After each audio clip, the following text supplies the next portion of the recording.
والصلاة والسلام على رسوله الكريم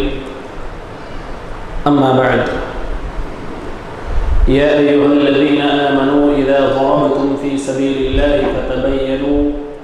ولا تقولوا لمن ألقى إليكم السلام لست مؤمنا۔ محترم سامعین اکرام، سب سے پہلے ہم اللہ تعالیٰ کے شکر گزار ہیں کہ اللہ تعالیٰ نے ہمیں ایسی بابرکت مجلس میں بیٹھنے کی توفیق عنایت فرمائی۔ اس کے بعد میں اس ادارے کے ذمہ داروں کا شکر گزار ہوں کہ انہوں نے ہمارا انتخاب کیا اور معاشرے میں علماء اور ذمہ داران یہ دو ایسی ہستیاں ہیں، اللہ تعالیٰ دین کے کام کے لیے ان کو چن لیتا ہے۔ اس معنی میں یہ افراد بہت خوش نصیب ہیں۔ جیسا کہ آپ موضوع جانتے ہیں کہ غیر مسلموں کے حقوق مسلمانوں پر کیا ہیں، اور ہندوستانی ماحول میں یہ موضوع بڑا ہی اہم ہے۔ اس موضوع کو انتخاب کرنے کی بنیادی طور پر 3 وجوہات ہیں۔ سب سے پہلی وجہ یہ ہے کہ یہ موضوع اسلامی عقائد کے کئی اہم ابواب ہیں، ان میں ایک باب البراء والولاء کا باب ہے، یعنی کس سے دوستی کی جائے اور کس سے دشمنی کی جائے۔ اگر ہم بات کرتے ہیں الولاء والبراء، لوگ یہ سمجھتے ہیں کہ مسلمان سے دوستی کی جائے، کافر کو نظر انداز کیا جائے یا اس کے خلاف بغض و عداوت رکھی جائے۔ ایسا نہیں ہے۔ اگر ایک مسلمان شریعت کی مخالفت کرتا ہے، اس وجہ سے اسے قطع تعلق کیا جانا جائز ہے۔ اسی طرح ایک کافر انسان ہونے کی حیثیت سے انسانی تعلقات اس سے قائم کیے جا سکتے ہیں، یہ مطلب ہے۔ یہ پہلی وجہ ہم نے آپ کے سامنے ذکر کی۔ دوسری اہم وجہ یہ ہے کہ دشمنان اسلام جس طرح مسلمانوں اور اسلام پر ٹوٹ پڑ رہے ہیں کسی بھی ناحیے سے، اور اتنا ہی نہیں، عالمی طور پر انٹرنیشنل طور پر جس طرح اسلام کو لوگوں کے سامنے منفی نظریے سے پیش کیا جا رہا ہے، اسلام کو نیگیٹو پیش کیا جا رہا ہے، اس لحاظ سے بھی اس موضوع کا انتخاب بہت ضروری ہے۔ یہ دوسری وجہ ہے۔ تیسری وجہ، جیسا کہ میں نے دوسری وجہ یہ بتلائی، جہاں تک دشمنان اسلام کا یہ تعلق ہے، اسلام کو عالمی طور پر انٹرنیشنل طور پر منفی ذکر کر رہے ہیں، ویسے ہی مسلمان دعوت کے میدان میں کسی حد تک ناکام ہے اسلام کی صحیح تصویر پیش کرنے میں، کیونکہ ہم نے اسلام کا صحیح امیج لوگوں کے سامنے کریٹ نہیں کیا، جس کی وجہ سے اس کا فائدہ دشمنان اسلام کو ہوا، اور دشمنان اسلام نے کیا کیا، اسلام کی منفی پوری طرح لوگوں کے سامنے منفی ذکر کر کے بتا دیا، پورا مکمل اسلام کو منفی انداز میں پیش کر دیا۔ تو یہ بنیادی طور پر یہ 3 وجوہات ہیں جس کی وجہ سے ہم نے یہ موضوع انتخاب کیا۔ جیسا کہ آپ جانتے ہیں، اسلام ایک وسیع مذہب ہے، مکمل ضابط حیات ہے۔ جیسے والدین کے حقوق بچوں پر ہوتے ہیں، بچوں کے حقوق والدین پر ہوتے ہیں، شوہر کے حقوق بیوی پر اور بیوی کے حقوق شوہر پر، استاد کے حقوق بچوں پر، شاگردوں کے حقوق استاد پر، ویسے ہی شریعت اسلامیہ نے اس گوشے کو بھی نہیں چھوڑا۔ جہاں ایک مسلمان کا حق دوسرے مسلمان پر ہوتا ہے، وہیں ایک کافر کا حق مسلمان پر کیا عائد ہوتا ہے، یہ بھی شریعت اسلامیہ نے ذکر کر دیا۔ انہی حقوق کے تعلق سے ہم آپ کے سامنے چند باتیں نمبر وائز آپ کے سامنے گنوائیں گے۔ سب سے پہلا حق یہ ہے کہ جس ماحول میں ہم رہتے ہیں، جس تناظر میں ہم جی رہے ہیں، ضروری یہ ہے کہ کہ اسلام کی صحیح دعوت کفار کے سامنے رکھی جائے، کیونکہ اس دعوت کو پیش کرنے میں ہم کسی حد تک ناکام ہیں، جس کی وجہ سے آئے دن مسلم قوم مظلوم بنتی جا رہی ہے۔ اس اسلام کی دعوت کو صحیح ڈھنگ سے، صحیح اسلام کی صحیح تشہیر اور نشر و اشاعت کی جائے، اور اسلام کا صحیح امیج کافروں کے ذہنوں میں بٹھایا جائے، ان کی ذہن سازی کی جائے، تو اسلام کو بہت بڑا فائدہ ہوگا اور مسلمانوں کو بھی بہت بڑا فائدہ ہوگا۔ دعوت کے تعلق سے اللہ کے نبی صلی اللہ علیہ وسلم فرماتے ہیں، علی بن ابی طالب راوی ہیں، یہ روایت بخاری اور مسلم میں پائی جاتی ہے، اللہ کے نبی فرماتے ہیں کہ جب اللہ کے نبی صلی اللہ علیہ وسلم نے حضرت علی کو خیبر کی جانب روانہ کیا، خیبر یہ یہودیوں کا علاقہ تھا، جب حضرت علی کو اللہ کے نبی نے وہاں بھیجا، کہا کہ فَوَاللَّهِ لِأَن يَهْدِيَ بِكَ رَجُلًا وَاحِدًا خَيْرٌ لَكَ مِنْ حُمْرِ النَّعَمِ، اللہ کی قسم اے علی، اگر تمہاری وجہ سے ایک آدمی بھی صحیح راستے پر آ جاتا ہے، اسلام پر آ جاتا ہے، صراط مستقیم پر آ جاتا ہے، تو یہ کئی سرخ اونٹوں سے زیادہ بہتر ہے۔ تو ضرورت اس بات کی ہے کہ اسلام کی صحیح دعوت، اسلام کا صحیح امیج عوام الناس کے ساتھ ساتھ کفار کے سامنے بھی رکھا جائے۔ اس سلسلے میں جیسا کہ کفار سمجھتے ہیں اسلام ظالم مذہب ہے اور اپنے ماننے والوں کو دہشت گردی سکھاتا ہے، کفار کے سامنے یہ کام کرنا ہے کہ اسلام کا تصور جنگ، کہ اسلام کن حالتوں میں جنگ کرنے کا حکم دیتا ہے، سب سے پہلے یہ فلسفہ کفار کے سامنے رکھا جائے تو ہمارے تعلق سے جو ان کے دلوں میں غلط فہمیاں ہیں انشاءاللہ دور ہو جائیں گی۔ دیکھیے اللہ کے نبی صلی اللہ علیہ وسلم نے، بخاری اور مسلم کی روایت ہے، حضرت معاذ بن جبل راوی ہیں، یمن کی طرف حضرت معاذ بن جبل کو بھیجا تو کہا کہ تاکید کی، یاد رکھنا اے معاذ بن جبل، تم ایک ایسی سرزمین پر جا رہے ہو جہاں اہل کتاب کا بسیرا ہے، اہل کتاب سے مراد یہود و نصارہ کا بسیرا ہے، جہاں کہیں قرآن و حدیث میں اہل کتاب کا لفظ آپ پائیں گے وہاں یہود و نصارہ مراد ہوں گے، کرسچنس اور جیوس۔ تو کہا حضرت علی کو، حضرت معاذ بن جبل کو، ایک ایسی سرزمین کی طرف تم جا رہے ہو جہاں یہود و نصارہ کا بسیرا ہے، خیال رکھنا سب سے پہلے ان کو اسلام کی دعوت دو۔ اسلام اتنا ظالم مذہب نہیں ہے جیسا لوگ تصور کرتے ہیں، سب سے پہلے لوگوں کے سامنے اسلام کی دعوت پیش کی جائے گی، اور لوگ یہ سمجھتے ہیں، کفار یہ سمجھتے ہیں کہ اسلام سب سے پہلے اس کے ماننے والوں کو ہتھیار اٹھانے کا حکم دیتا ہے، یہ سب سے پہلی غلط فہمی ہے ان کی۔ تو سب سے پہلے حضرت معاذ کو اللہ کے نبی نے جو نصیحت کی ہوئی ہے کہ ان کے سامنے کلمہ توحید لا الہ الا اللہ کا معنی و مفہوم بتایا جائے۔ اس کے بعد دوسرا سٹیپ، دوسرا مرحلہ جو آتا ہے وہ مرحلہ ہے، اگر انکار کرتے ہیں اسلام لانے سے تو جزیہ ادا کریں، ٹیکس ادا کریں، یہ کوئی ظالمانہ حکم نہیں۔ اس کے بعد جو کارروائیاں ہوتی ہیں وہ یہاں تک پہنچتی ہیں، جنگ کے لیے جب تیار ہونا ہے۔ اور آپ اللہ کے نبی صلی اللہ علیہ وسلم کی مکمل سیرت پڑھ کے دیکھیے،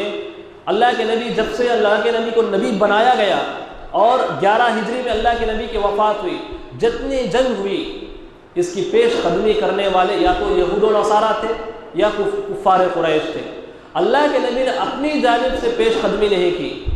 مجبوری کی حالات میں اللہ کے نبی کو تلوار اٹھانے کی ضرورت پڑی۔ تو سب سے پہلی بات یہ ہے کہ کفار کے سامنے اسلام کا جو تصور جنگ ہے، کن حالاتوں میں اسلام حکم دیتا ہے اس کے ماننے والوں کو تلوار اٹھانے کا، یہ سب سے پہلے سمجھایا جائے۔ ایک واقعہ ہم نے آپ کے سامنے یہ ذکر کیا،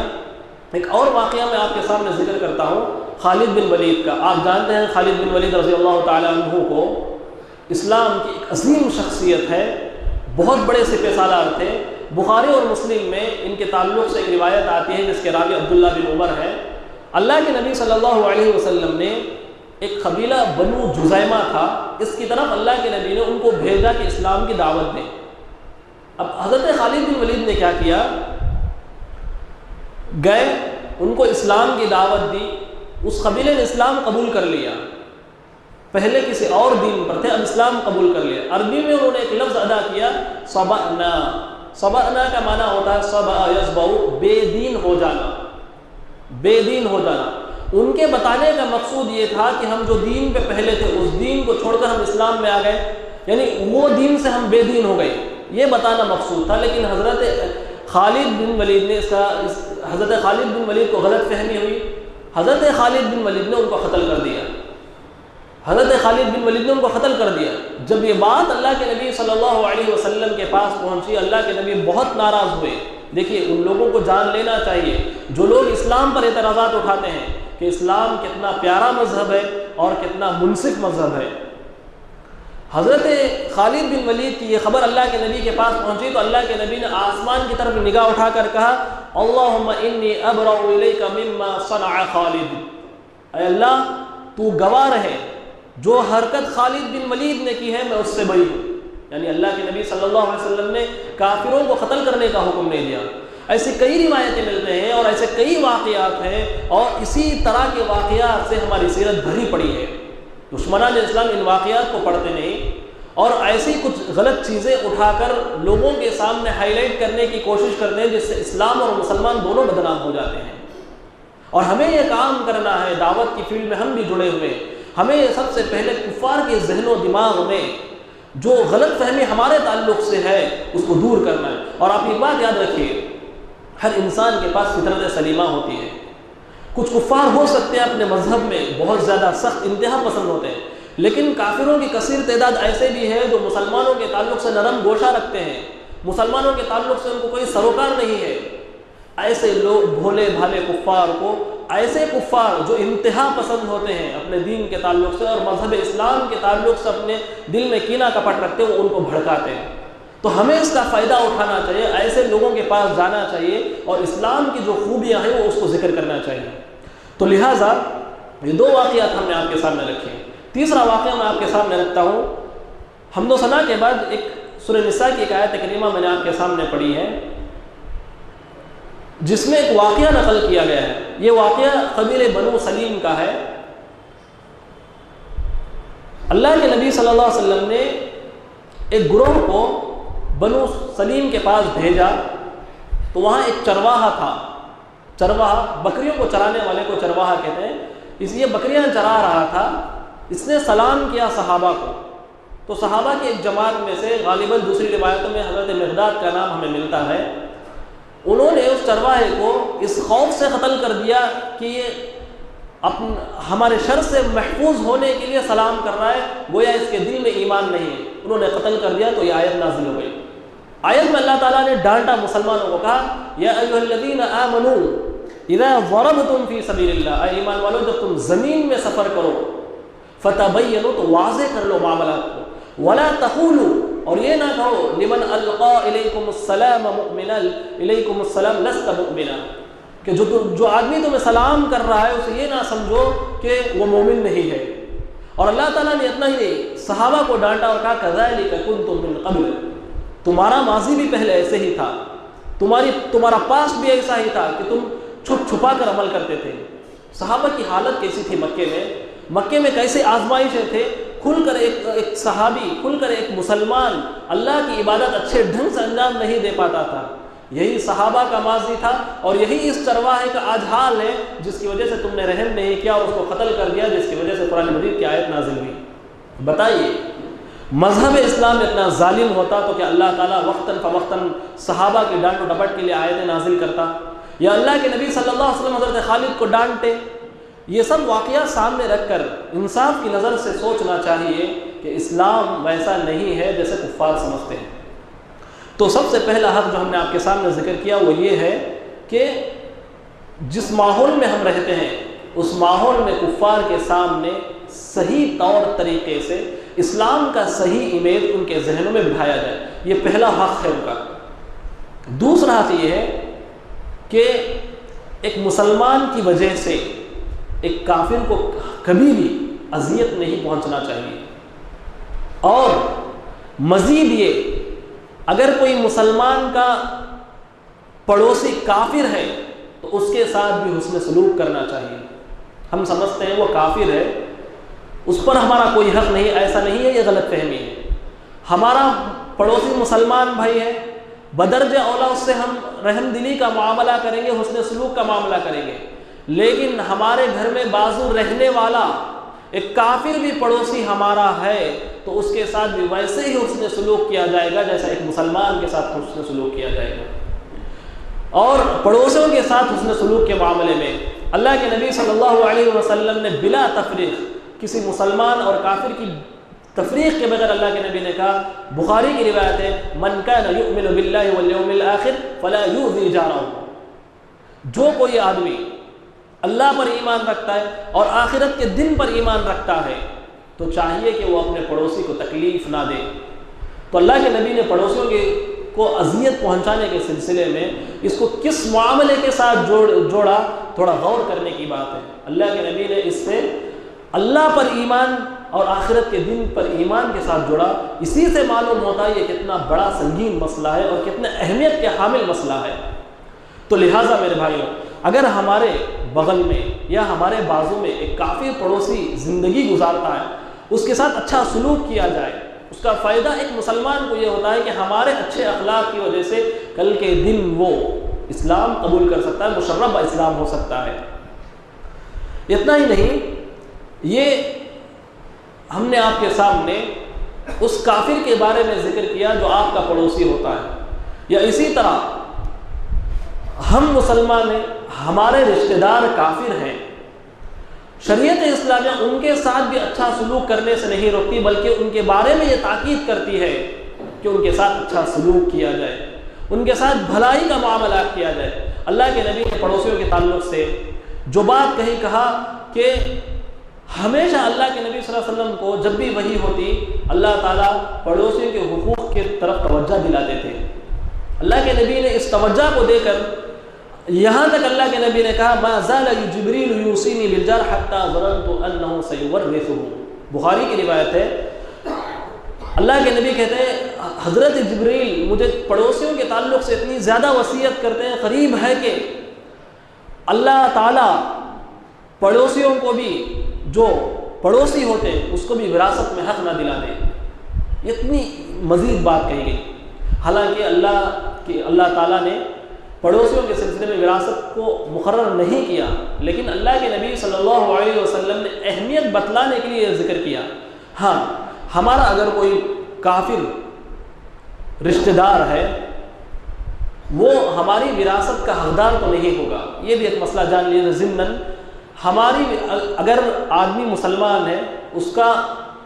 رشتہ دار کافر ہے، سوال یہ ہے کیا اس کی وراثت میں ایک کافر کو حصہ مل سکتا ہے یا نہیں؟ یا اسی طرح ایک کافر ہے، کافر کی پراپرٹی میں ایک مسلمان کو حصہ مل سکتا ہے یا نہیں جب وہ کہ دونوں آپس میں رشتہ دار ہیں؟ اللہ کے نبی نے اتنی جامع بات کہی، لا یرث المسلم الکافر ولا الکافر المسلم، بخاری کی روایت ہے، اللہ کے نبی نے کہا نہ ایک کافر مسلمان کا وارث ہو سکتا ہے، نہ ایک مسلمان ایک کافر کا وارث ہو سکتا ہے، دونوں ایک دوسرے کے وارث نہیں ہو سکتے، چاہے جتنے بھی تعلقات مضبوط کیوں نہ ہو، رشتہ داری کتنی بھی مضبوط کیوں نہ ہو۔ ہاں،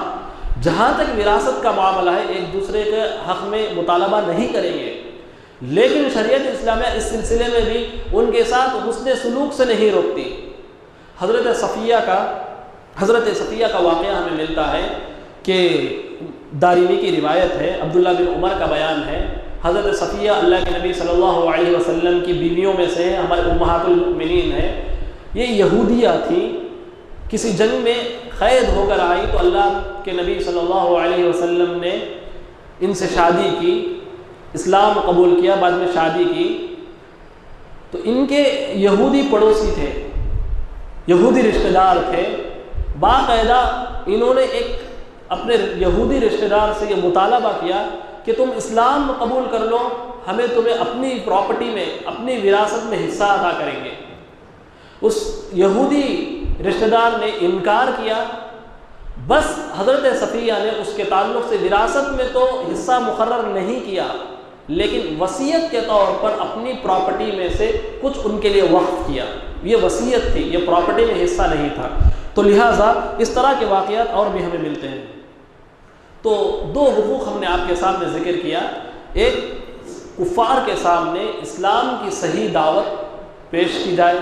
دوسرا حق شریعت اسلامیہ اس بات سے نہیں روکتا کہ اگر کافر رشتہ دار ہے یا پڑوسی ہے ان کے ساتھ حسن سلوک سے اسلام کبھی نہیں روکتا، مزید یہ برعکس ان کے ساتھ اچھا سلوک کرنے کی تاکید کرتا ہے۔ تیسرا جو عام طور پر لوگ اس قسم کے سوالات کرتے بھی ہیں اور ہمارا اٹھنا بیٹھنا بسا اوقات کفار کے ساتھ بھی ہوتا ہے، تیسرا حق یہ ہے کہ کفار کے ساتھ آپس میں تحفے کا تبادلہ کیا جا سکتا ہے، یعنی ان سے بھی گفٹ لیا جا سکتا ہے اور گفٹ دیا بھی جا سکتا ہے، لیکن یہ اللہ کے نبی سے ثابت ہے۔ باقاعدہ اللہ کے نبی صلی اللہ علیہ وسلم نے اپنے دور میں یہودیوں سے بھی تحفہ قبول کرتے تھے، کفار سے بھی تحفہ قبول کرتے تھے، اور اللہ کے نبی کی حدیث ہے آپس میں تحفہ دیا کرو محبت بڑھے گی۔ یہ محبت بڑھانے کا ایک اہم سبب ہوتا ہے، لیکن اس سلسلے میں خیال یہ رکھنا چاہیے کوئی کافر ہمیں ایسا تحفہ عطا کرتا ہے جس سے شرک کی بو آتی ہو، یا باطل عقائد پر مبنی کوئی چیز ہمیں گفٹ عطا کرتا ہے، تو ایسا تحفہ لینا جائز نہیں ہے۔ ایسا تحفہ لینا جائز ہے جس کا تعلق شرک سے نہ ہو، بلکہ وہ عام چیزیں ہوں جو انسانی زندگی کی ضرورت ہو، ایسا تحفہ لینے میں کوئی حرج نہیں ہے۔ اب اللہ کے نبی صلی اللہ علیہ وسلم تحفہ لیتے تھے، حضرت علی بیان کرتے ہیں، حضرت علی راوی ہیں، ترمذی کی روایت ہے، حضرت علی کہتے ہیں کہ کسرا کے جو بادشاہ تھے، اللہ کے نبی وہ بادشاہ کافر تھے، ان سے تحفہ قبول کرتے بھی تھے اور اللہ کے نبی ان کو تحفہ دیتے بھی تھے۔ اتنا ہی نہیں کہ بخاری کی روایت ہے، ابو حمید الساعدی راوی ہیں، کہتے ہیں غزونا مع النبی تبوک وأهدى ملك أيلة للنبي بغلة بيضاء وكساه بردا۔ بخاری کی روایت ہے، ابو حمید الساعدی کہتے ہیں جنگ تبوک کے موقع پر ہم نے اللہ کے رسول صلی اللہ علیہ وسلم کے ساتھ ایک غزوہ کیا، ایک جنگ کیا، اور ایلا یہ ایک مقام کا نام ہے، اس مقام کا ایک بادشاہ تھا، اس نے اللہ کے نبی صلی اللہ علیہ وسلم کو ایک سفید خچر عطا کیا، ایک سفید خچر عطا کیا، اور اللہ کے نبی صلی اللہ علیہ وسلم کو اعزاز کے طور پر چادر اڑایا۔ تو ان روایتوں سے معلوم ہوتا ہے ایک کافر سے بھی، ایک یہودی سے بھی تحفہ قبول کیا جا سکتا ہے۔ اسی طرح وہ واقعہ آپ بخوبی جانتے ہیں، بخاری کی روایت ہے، ایک یہودیہ عورت تھی جس کا نام زینب تھا، اس نے اللہ کے نبی کی خدمت میں بکرے کی ران بطور تحفہ پیش کیا، اور اللہ کے نبی نے اسے تناول کیا جس میں زہر ملا ہوا تھا۔ بخاری کی روایت ہے۔ بعض لوگ اس روایت کا انکار کرتے ہیں، جو کہ بہت غلط بات ہے، کیونکہ اس ران کے اندر اس نے جادو کیا تھا، زہر ملایا تھا، اور اللہ کے نبی کے معجزات میں سے یہ بات تھی، اللہ کے نبی کے خصائص میں سے یہ بات تھی، جب اللہ کے نبی کھا رہے تھے، یہ اللہ کی مرضی ہے، اس ٹکڑے نے اللہ کے نبی سے گفتگو کی اور یہ آگاہ کیا، جس کا اثر اللہ کے نبی صلی اللہ علیہ وسلم کی وفات تک رہا۔ جب اللہ کے نبی صلی اللہ علیہ وسلم کے انتقال سے 3 دن پہلے تک اس زہر کا اثر اللہ کے نبی اپنے جسم میں پاتے تھے۔ تو لہذا ان سب واقعات سے معلوم ہوتا ہے کہ ایک یہودی سے، ایک کافر سے تحفہ دیا بھی جا سکتا ہے، لیا بھی جا سکتا ہے، ایک شرط کے ساتھ، جیسا کہ میں نے ذکر کیا، اس میں شرک کی بو نہ آتی ہو، شرک کا شائبہ نہ ہو، عام ضروریاتی زندگی جو انسانی زندگی سے تعلق رکھتے ہو، ایسا تحفہ لینے میں کوئی حرج نہیں ہے۔ البتہ اس میں اور ایک مسلمان اور کافر کے تعلقات بڑھیں گے، جس کی وجہ سے ہمیں موقع یہ ملے گا کہ ہم اسے اسلام سے متاثر کر سکتے ہیں۔ تو یہ تیسرا حق تھا ایک کافر کا، جو ہم اس کو ڈیل کر سکتے ہیں ہندوستانی ماحول میں۔ ایک چوتھا حق یہ بھی ہے کہ جیسا کہ اللہ کے نبی صلی اللہ علیہ وسلم نے حدیث میں ذکر کیا، ایک مسلمان کا دوسرے مسلمان پر 5 حقوق ہوتے ہیں، دوسری روایتوں میں اللہ کے نبی نے 6 حقوق ذکر کیے۔ اس میں سے ایک حق اللہ کے نبی نے یہ بھی ذکر کیا کہ اگر کوئی آدمی بیمار ہو جائے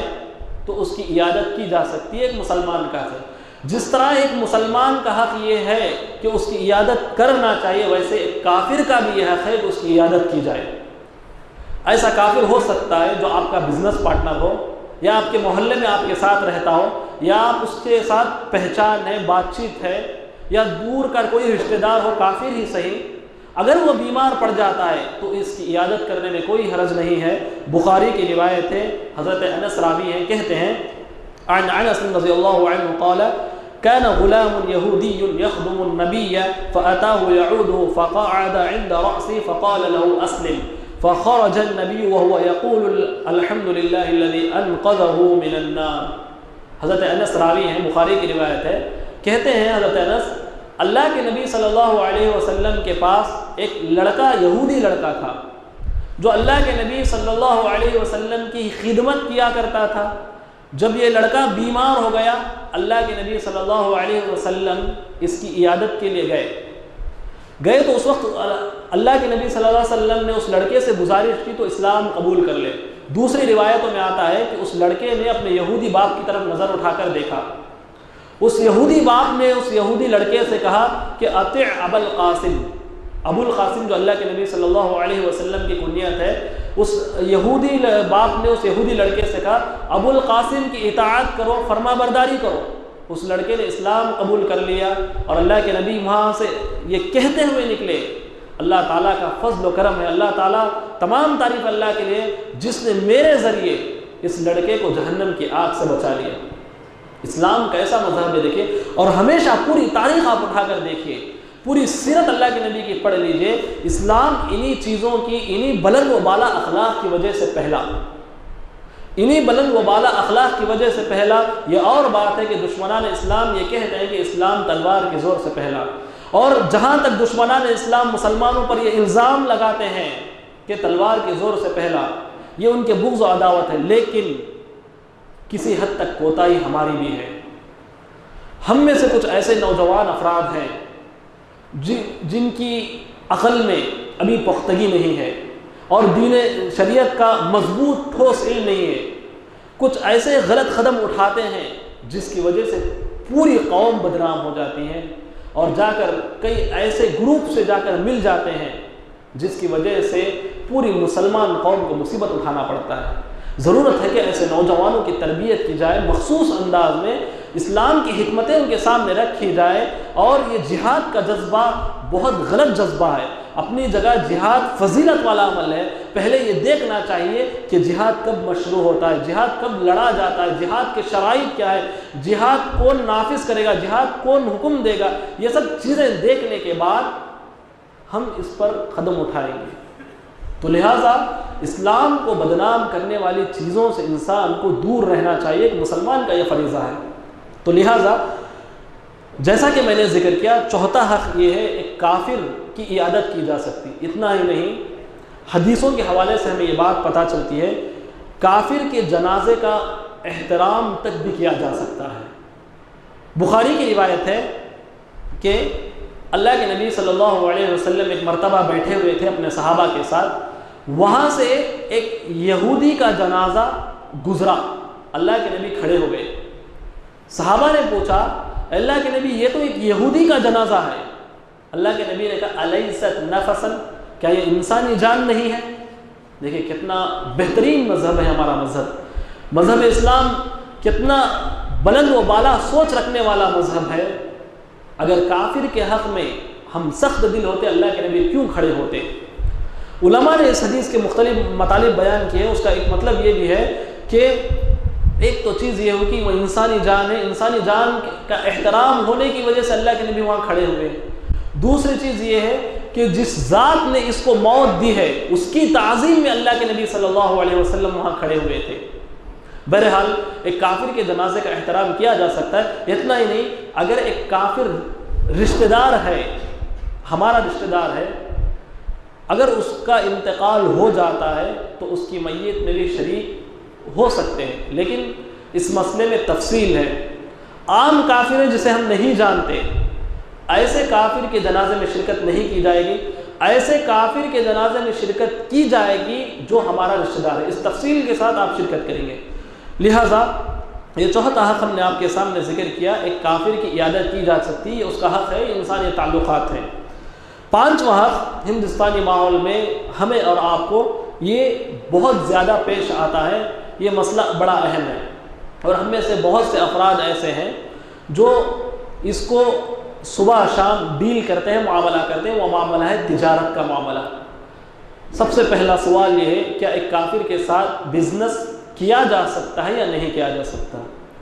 اللہ کے نبی کی سیرت پڑھنے سے معلوم ہوتا ہے ایک کافر کے ساتھ بھی بزنس کے تعلقات قائم کیے جا سکتے ہیں، تجارتی تعلقات قائم کیے جا سکتے ہیں، لیکن اس میں ایک چیز کا خیال رکھنا ہوگا۔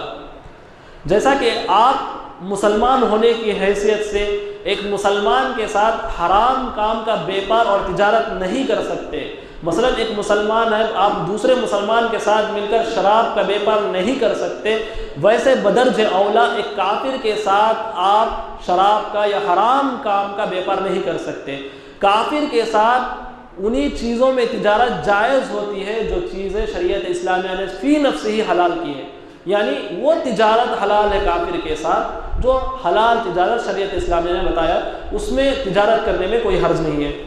دلیل کے طور پر بخاری کی روایت میں آپ کے سامنے پیش کر دیتا ہوں، حضرت عائشہ راویہ ہیں، کہتی ہیں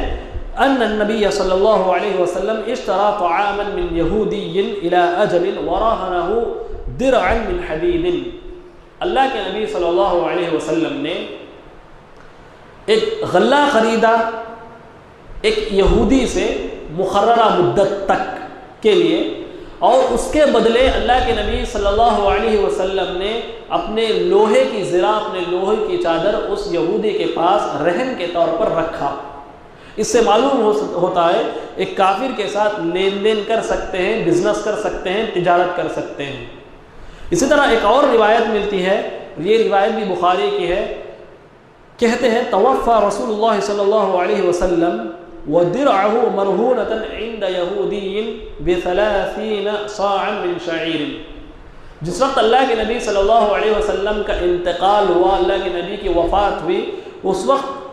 اللہ کے نبی کی زرہ چادر ایک یہودی کے پاس بطور رہن رکھی گئی تھی، بطور رہن رکھی گئی تھی، کس کے بدلے؟ 30 صاع جو کے بدلے۔ تو اس حدیث سے بھی ہمیں معلوم ہوتا ہے ایک کافر کے ساتھ تجارتی تعلقات قائم کیے جا سکتے ہیں۔ اس حدیث کو رکھ کر، ان دونوں حدیثوں کو سامنے رکھ کر محدثین نے 3 مطلب ذکر کیے ہیں، 3 مفہوم بیان کیے ہیں۔ غالباً ابن حجر رحمہ اللہ تعالی نے فتح الباری میں اس کو ذکر کیا ہے۔ سب سے پہلا مسئلہ یہ بیان کیا ہے کہ کفار کے ساتھ معاملہ کرنا جائز ہے، بشرطے کہ جیسا کہ میں نے ذکر کیا وہ حرام کاموں کا ارتکاب نہ کرے اور اس کے کافر کے ساتھ معاملہ کرنے کی وجہ سے عقائد میں خلل نہ پڑے۔ سب سے پہلی شرط یہ ہے۔ دوسری چیز یہ ہے کہ اگر غیر مسلم، غیر حربی ہے، غیر حربی کیا؟ حربی کہتے ہیں ایسے کافر کو جو مسلمانوں کے خلاف کھلم کھلا بیان کرتا ہو یا ان دل میں مسلمانوں کے خلاف بغض و عداوت رکھتا ہو، ایسے کے ساتھ تجارت کے تعلقات قائم نہیں کیے جا سکتے۔ دوسرا کافر وہ ہوتا ہے جو غیر حربی ہوتا ہے، مسلمانوں کے خلاف جنگ نہیں کرتا، اس کے ساتھ تجارت کی جا سکتی ہے، بدرجہ اولا اس سے ہتھیار بھی وصول کیے جا سکتے ہیں، ہتھیار بھی خرید سکتے ہیں، اور رہن کے طور پر کوئی چیز رکھی بھی جا سکتی ہے۔ اس کا واقعہ میں آپ کے سامنے، اس کو سمجھانے کے لیے ایک واقعہ میں آپ کے سامنے رکھ دیتا ہوں کہ غزوہ حنین کے لیے اللہ کے نبی صلی اللہ علیہ وسلم کو کچھ جنگی سامان کی ضرورت پڑی۔ اس وقت حضرت صفوان بن امیہ ابھی کافر تھے، بعد میں انہوں نے اسلام قبول کیا اسی واقعے کے بعد، اور حضرت صفوان بن امیہ کا جو بزنس تھا، جو بیپار تھا، وہ ہتھیاروں کو خریدنا اور فروخت کرنا تھا۔ اب جنگ کے غزوہ حنین کے لیے اللہ کے نبی صلی اللہ علیہ وسلم کے پاس جنگی سامان کم پڑ گیا۔ اللہ کے نبی نے ایک شخص کو حضرت صفوان کے پاس بھیجا، جاؤ ان سے کچھ ہتھیاریں لے کر آؤ۔ حضرت صفوان غیر حربی تھے، تو باقاعدہ ایک شخص حضرت صفوان کی خدمت میں حاضر ہوئے اور اللہ کے نبی کا حوالہ دیا کہ اللہ کے نبی آپ سے کچھ زریں چاہتے ہیں، زریں کہتے ہیں جنگی لباس کو۔ تو انہوں نے پوچھا جو سامان آپ میرے پاس سے لے رہے ہیں یہ زبردستی مجھ سے چھین رہے ہیں اللہ کے نبی، یا عاریتن یا آپ مجھ سے لے رہے ہیں؟ اللہ کے نبی نے کہا نہیں، یہ عاریتن ہے۔ عاریتن کا مطلب بطور قرض، بطور قرض اللہ کے نبی جنگ کے لیے اس کو لے رہے ہیں حضرت صفوان کے پاس۔ حضرت صفوان یاد رکھیے ابھی انہوں نے اسلام قبول نہیں کیا، تو غزوہ حنین ہوئی، مسلمانوں کو فتح ہوئی، مسلمانوں کی جیت ہوئی، اور حضرت صفوان نے جو جنگی سامان صحابہ کو دیا تھا، نبی کریم صلی اللہ علیہ وسلم کو دیا تھا، اس میں سے کچھ سامان ٹوٹ گیا تھا۔ اب اللہ کے نبی نے جائزہ لیا تو اپنے صحابہ کو حکم دیا کہ یہ جو سامان ہے حضرت صفوان کا ان کو واپس لوٹا دو، مزید جو ٹوٹ گیا ہے اس کے شکریہ کے طور پر مزید کچھ تحفے مال غنیمت میں سے اٹھا کر دے دو۔ ہوا یوں کہ حضرت صفوان کی خدمت میں حاضر ہوئے، جو مال ان کا تھا واپس کر دیا، اور جو خراب ہوا اس کے بدلے اور مزید گفٹ کے طور پر، تحفے کے طور پر مال غنیمت میں سے حصہ نکال کر دیا، تو حضرت صفوان خوش ہو گئے۔ اور یہی واقعہ حضرت صفوان کے اسلام لانے کا بنا، اور وہیں پر حضرت صفوان نے اسلام قبول کر لیا، بعد میں مسلمان ہو گئے۔ تو اسی لحاظ سے ابن حجر رحمہ اللہ تعالیٰ نے کہا کہ ایک کافر جو غیر حربی ہے، جو مسلمانوں کے خلاف نہیں ہے، اس سے ہتھیار خریدا بھی جا سکتا ہے، فروخت بھی کیا جا سکتا ہے، الا یہ کہ آپ کو معلوم ہو کہ وہ ہتھیار سے وہ مسلمانوں کا نقصان نہیں کرے گا۔ تیسری بات، جیسا کہ میں نے بتایا اس حدیث کو رکھ کر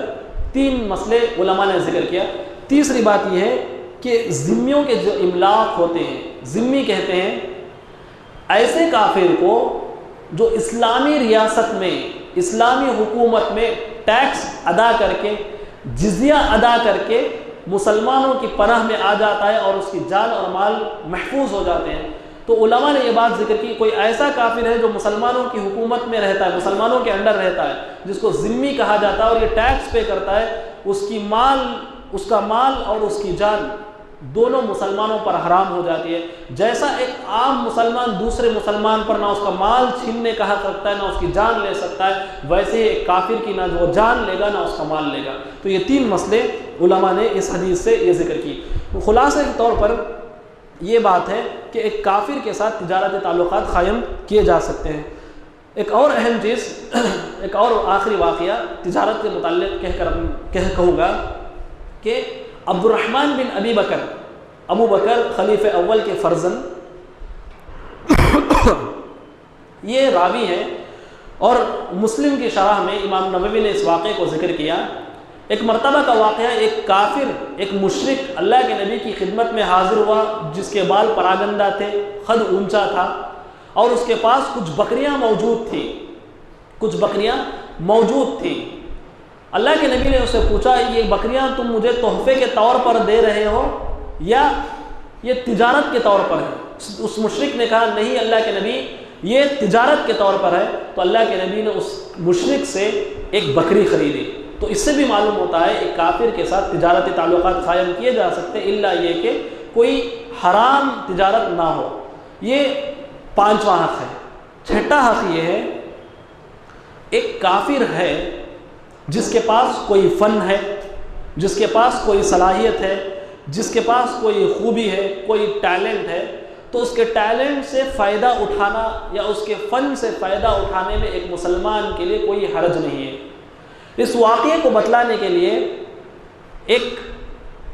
قرآن کی آیت میں آپ کے سامنے پیش کرتا ہوں، اور ہمارے اندر یہ کمزوری ہے اور ہمارا مزاج ایسا ہے کہ ہم ہر ایک کی عیب جوئی کرتے ہیں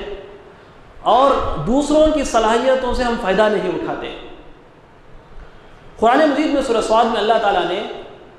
آدم علیہ السلام کا واقعہ ذکر کیا۔ یہ آدم علیہ السلام کے سجدے کا جو واقعہ ہے، اللہ نے شیطان کو حکم دیا، یہ واقعہ آپ نے بارہا سنا ہوگا، اور اللہ تعالیٰ نے قرآن میں اس کو 7 مرتبہ ذکر کیا۔ جب اللہ تعالیٰ نے آدم علیہ السلام کو پیدا کیا، شیطان کو حکم دیا کہ ان کے سامنے سجدہ کریں،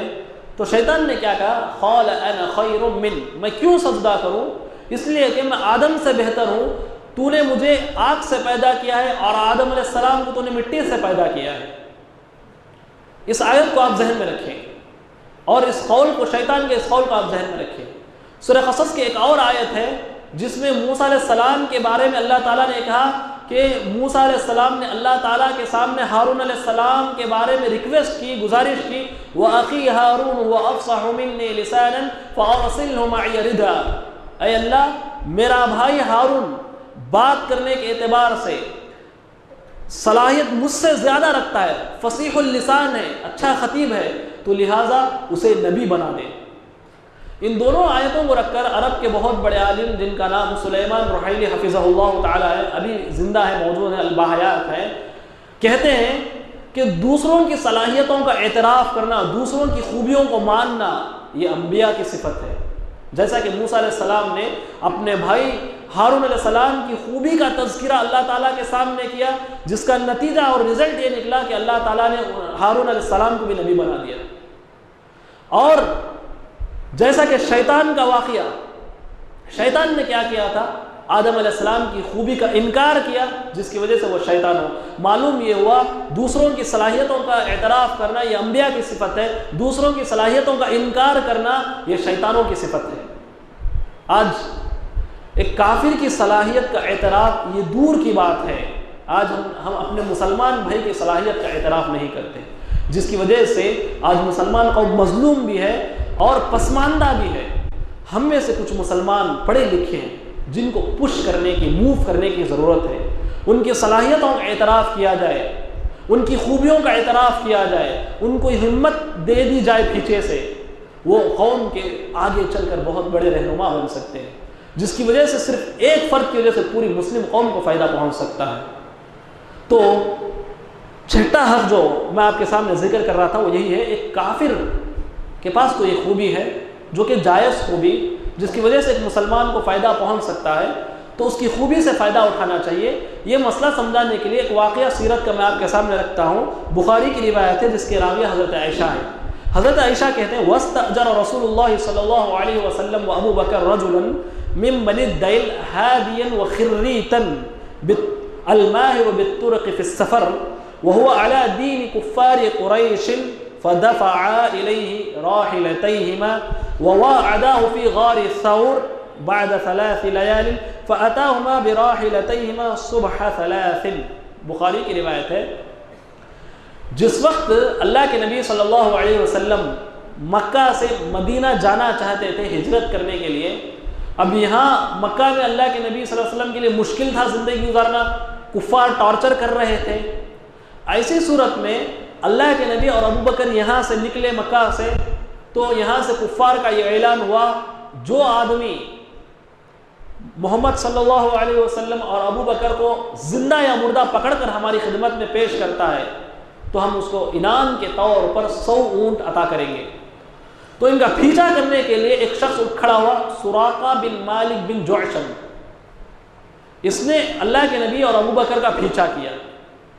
اور اللہ کے نبی صلی اللہ علیہ وسلم ڈائریکٹ مکہ سے مدینہ جاتے تو پکڑے جاتے۔ اللہ کے نبی نے ایک شخص کا انتخاب کیا، وہ شخص کافر تھا،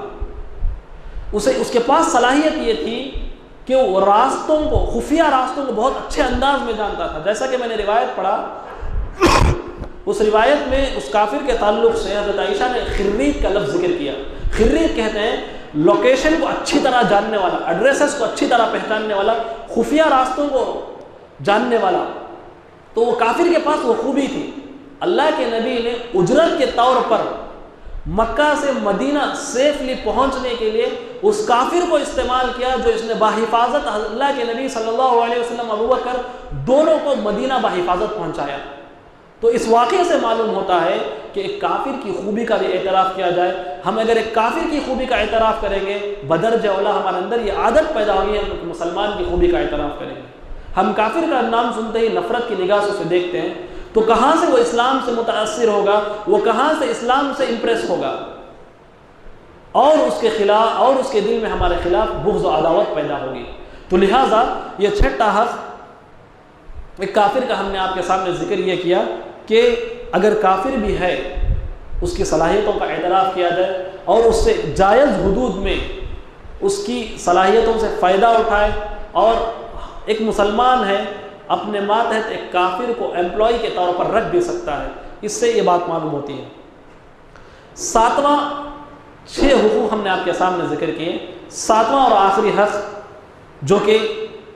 اسلام کو پھیلانے میں مددگار ثابت ہو سکتا ہے وہ یہ ہے کہ ایک غیر مسلم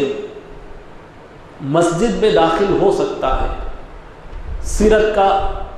واقعہ بھی ہے، حدیثوں کے حوالے سے اور روایتیں صحیح ہیں امام بخاری نے اپنی کتاب میں ایک باب باندھا، باب اس طرح ہے، باب وفد بنی حنفیہ و حدیث ثمامہ بن اسال۔ بنو حنفیہ ایک قبیلہ ہے، یہ وفد کافر وفد تھا جو اللہ کے نبی کی خدمت میں حاضر ہوا، مسجد میں داخل ہوا، اور حدیث ثمامہ، امام بخاری نے جو باب باندھا ثمامہ بن اسال کی حدیث۔ تو ان دونوں واقعات سے امام بخاری نے یہ ثابت کیا ایک کافر مسجد میں داخل ہو سکتا ہے۔ بخاری کی روایت ہے، سعید بن ابی سعید راوی ہیں، وہ کہتے ہیں کہ انہوں نے ابو ہریرہ سے سنا، بعث النبی صلی اللہ علیہ وسلم خیلا قبل نجد فجاءت برجل من سوار المسجد فخرج إليه النبي فقال ما عندك يا ثمامة فقال عندي خير إلى آخر الحدیث۔ بہت طویل حدیث ہے، اس کا مفہوم میں آپ کے سامنے رکھ دیتا ہوں کہ اللہ کے نبی صلی اللہ علیہ وسلم نے نجد نامی علاقے کی طرف ایک گھوڑ سوار کو بھیجا، وہاں سے انہوں نے ایک کافر شخص کو گرفتار کر کے لایا۔ وہ کافر شخص کا نام کیا تھا؟ ثمامہ بن اسال۔ بعد میں انہوں نے اسلام قبول کر لیا۔ تو ان کو جب پکڑ کر لایا گیا تو مسجد کے ستون پر باندھ دیا گیا، مسجد میں باندھا گیا۔ دیکھیں اللہ کے نبی ہے، مسجد کے اندر ایک کافر کو باندھ رہے ہیں۔ افسوس کے ساتھ یہاں رک کر میں ایک بات آپ کے سامنے کہہ دیتا ہوں، ہماری مسجد ہے، ایک آدمی آتا ہے، وضو کرتا ہے، وضو کرنے کے بعد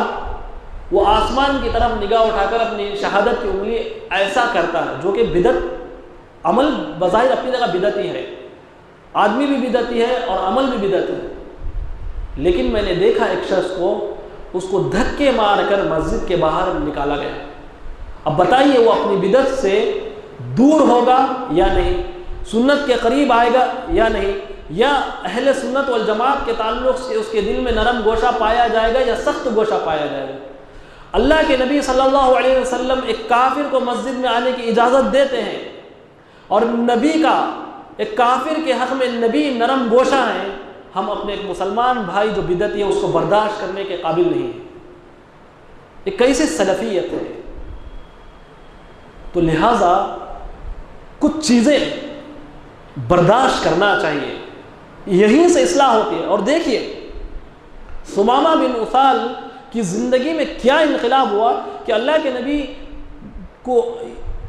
نے ان کو اجازت دی مسجد میں داخل ہونے کی، اور ان کو قیدی کی حیثیت سے لایا گیا۔ اللہ کے نبی چاہتے تو پہلے دن قتل کر دیتے تھے، اللہ کے نبی سخت دل نہیں تھے۔ 3 دن تک مسجد میں ان کو باندھ کر رکھا گیا، 3 دن نمازیں ہوتی، 5 وقت نمازیں ہوتی، مکمل نماز کے طریقے ثمامہ بن اسال مسلمانوں کے دیکھا کرتے تھے، متاثر ہوئے اسلام سے۔ اللہ کے نبی صلی اللہ علیہ وسلم کے پاس یہ پیغام بھجوایا کہ اللہ کے نبی میں اسلام سے متاثر ہو گیا ہوں، میں اسلام قبول کرنا چاہتا ہوں، اور اسلام لا لیا۔ تو یہ چیزیں ہیں جس کی وجہ سے آج مسلمان پیچھے ہو چکا ہے۔ اتنا ہی نہیں، امام بخاری نے اپنی بخاری میں یہ بھی ثابت کیا، یہ رہا فرد کی بات، یہ رہا ایک فرد کی بات، امام بخاری نے یہ بھی ثابت کیا مکمل کافر کی ایک جماعت بھی داخل ہو سکتی ہے مسجد میں، مصلحتاً، مصلحت کی خاطر۔ اگر ہمیں معلوم ہے کہ یہ مسجد میں داخل ہو کر شر نہیں مچائیں گے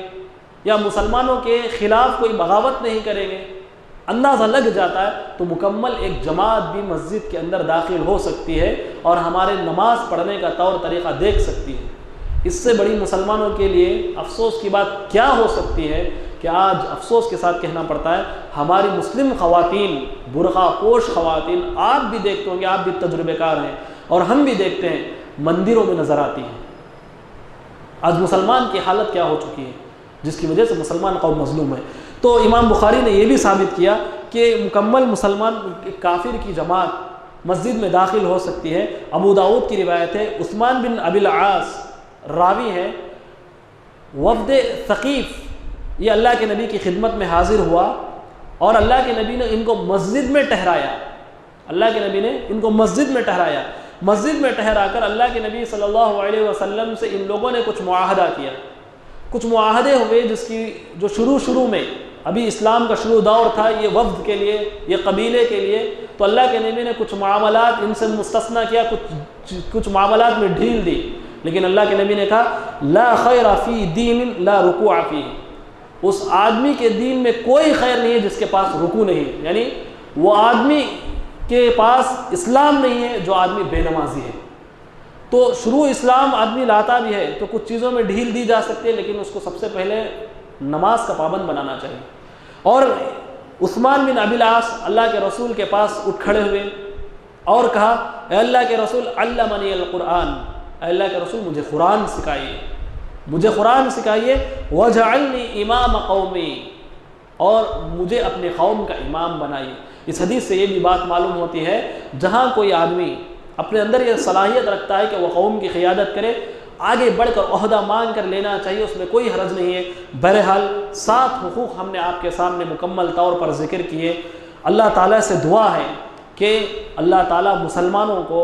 کافروں کے شر سے محفوظ رکھے، اور مسلمانوں کو اللہ نیک توفیق دے، اور کافروں کو اسلام سے متاثر کر کے اسلام میں داخل ہونے کی توفیق دے۔ آخر میں اس سینٹر کے تمام ذمہ داروں کا شکر گزار ہوں کہ انہوں نے اس قسم کا پروگرام رکھا، منعقد کیا، اور